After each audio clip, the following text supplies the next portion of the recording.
Kasus karyawan perempuan melaporkan bosnya karena mengajak staycation demi perpanjangan kontrak hingga saat ini masih bergulir.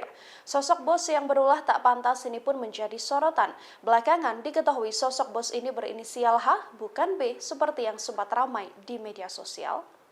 H merupakan manajer outsourcing yang ditempatkan pada PT Ikeda, tempat korban Ade bekerja. H sendiri sudah bekerja sejak 2020, sementara Ade bekerja sejak November 2022. Hal ini dikonfirmasi oleh kuasa hukum PT Ikeda, Rudi, dalam konferensi pers yang digelar pada Sabtu 13 Mei 2023. Saat ini diakui Rudi bahwa H juga sudah dinonaktifkan sementara dari pekerjaannya untuk kebutuhan penyidikan kasus. Di media sosial, foto-foto yang diduga bos karyawati di Cikarang ini pun beredar. Pria tersebut memiliki nama panjang HK dan saat ini dikabarkan berusia 43 tahun. Dari informasi yang beredar di media sosial pula, HK lahir di Subang, Jawa Barat.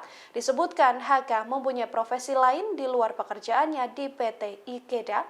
Namun data-data yang beredar di media sosial tersebut belum dikonfirmasi kepolisian maupun perusahaan tempat HK bekerja. Pihak perusahaan hanya membagikan inisial dari bos cabul ini.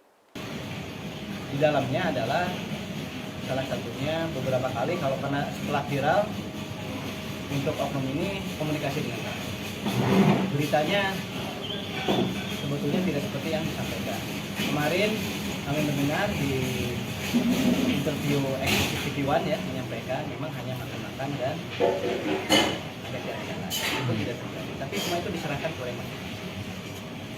Nah sekali lagi kami karena sudah dilaporkan oknum ini kepada pihak berwajib, kami pun sudah melakukan tindakan untuk menonaktifkan ya saudara oknum ini, sudah menonaktifkan supaya fokus di dalam proses pemeriksaan di kepolisian.